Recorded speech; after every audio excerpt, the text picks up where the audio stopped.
Cover yourselves in dolphin fat and lanolin. We're going to swim the channel with the young woman and the sea. It just looks cold. You know, I like the ocean a lot. I live near the beach. Like, it looks like she's cold. So very cold. But I'll tell you, this movie does not nearly as harrowing a look at swimming a large body of water as Naiad was, but that's another story. It is impossible not to think about Naiad while we are watching this, of course, which we reviewed that as well a few months back. We'd love if you subscribe to us here at Breakfast All Day. We have a goal of reaching 30,000 subscribers by the end of the summer. We're very close, you guys. We're like a few hundred people away, and we would love to have you join us all summer long as we talk about the various prequels and the sequels, which are going to be in your theaters. They want the water to win. I came all this way. Might as well see England. This is Young Woman in the Sea, though. This is actually an original thing. This is based on a book about Trudy Ederle, who was the first woman to swim across the English Channel. Men did this, but this is at a time when women weren't really supposed to swim like that. You know, she has to battle jellyfish and the patriarchy in her quest for glory. Not in that order. Daisy Ridley, at the same time, though, you know, they're coming at you from all sides. But Daisy Ridley has total pluck and aplomb at all times as Trudy Ederle. We first see her as a child in 1914 in Manhattan. She is young and sickly and working class. Her parents are German immigrants who have a butcher shop, and she and her older sister Meg are young women who are expected to do what is expected of young women at the time, which is like marry the man that's been arranged for you and like maybe help out with the family business on the Upper West Side. But from the very beginning, we see that she is plucky and she is a spitfire and she thinks for herself. Jump ahead a few years and she's played by Daisy Ridley.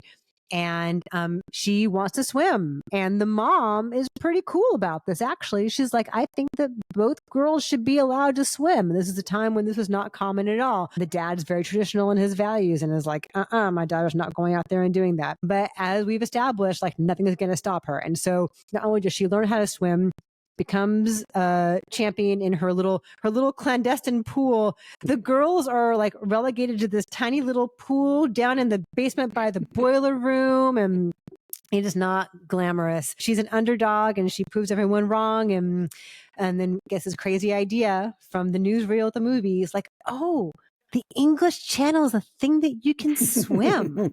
So she thinks about doing that, and then she sets out to do it. So this is just a very old-fashioned, feel-good sports movie, but it's inspiring without being schmaltzy. And director Joachim Rønning it hits a lot of the beats that you might expect and like dips a toe, if you will, just enough into the sports movie tropes in terms of montages and training and showing progress and all of that.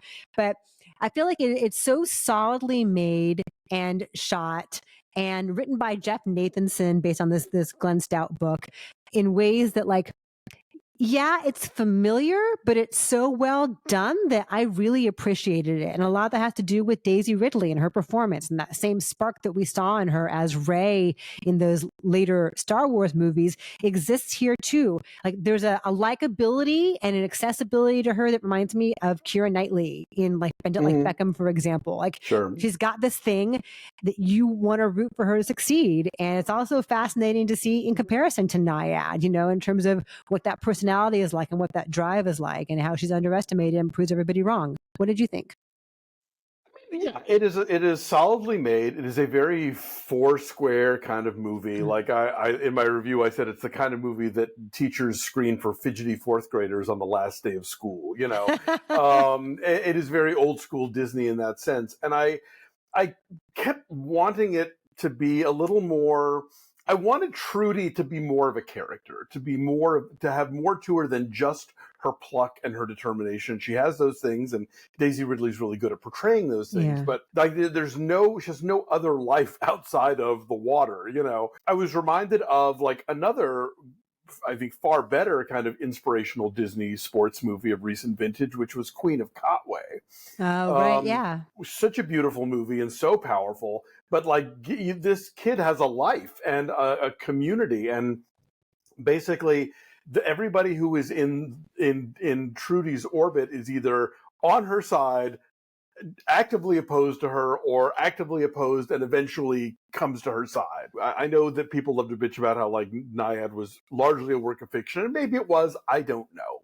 But it did portray her as being like, when you are somebody who is breaking boundaries and going places that no one's gone before, you're probably a pain in the ass. You know, you're probably really just pushy and annoying and like, okay, yes, fine, do the thing. You know, and that's a positive character trait. And I didn't get enough of that from Trudy. I think she's not passive in any way, but I'm like, I bet you the real Trudy was a little more prickly than this. It was a little more like just insistent upon things. And so, I don't know, it just, the movie feels to me kind of like a bit of a soft wash, but it is beautifully put together. The performances are good. It is inspiring. I did think there's a big inspirational moment at the end that I think would have landed harder for me had they not done something very similar in, I never remember what this movie's called. It's something like, it's not Their Finest Hour, but the one about the Coast Guard ship that Disney did a few years back, like 2016. The Holiday Granger was in it, and I think maybe Casey Affleck. Is it just Their Finest? No, not Their Finest. I love that movie. That's a different thing entirely. But anyway, the Disney movie about the Coast Guard ship, there's a big moving moment at the end of that movie that they almost kind of recreate here. And they're both true stories, and maybe it happened in both true stories. I don't know. But I was just like, hey, I've seen this. I know what this is. But nonetheless, yeah, I think this is a movie that families will enjoy.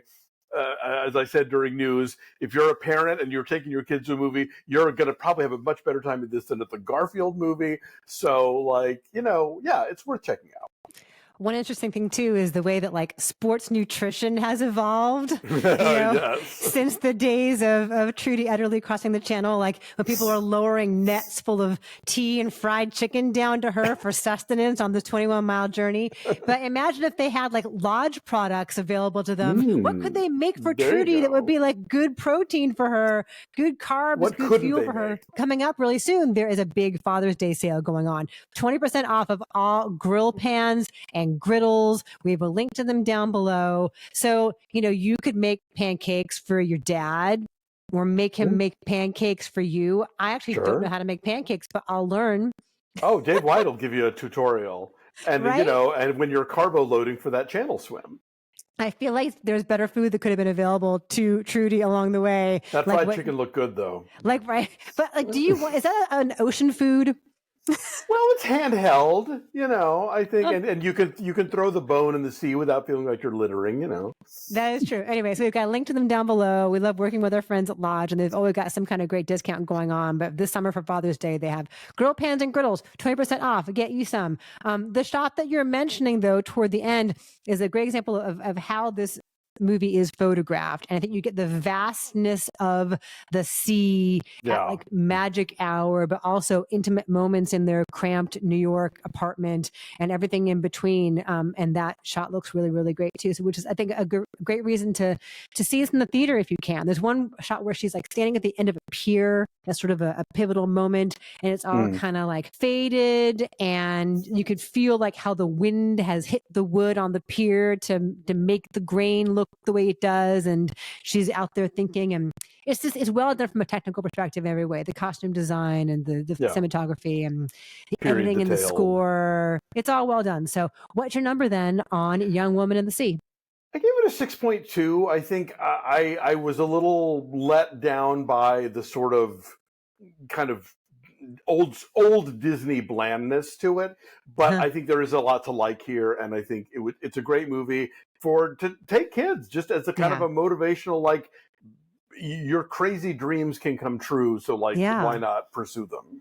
Yeah, important for female athletes to see in particular, for sure. I'm going to say 7.7 because it is pretty safe, but it does what it does very, very well. And in a summer where everything is a familiar sequel, this is inspiring and well done. So Young Woman in the Sea is in theaters now.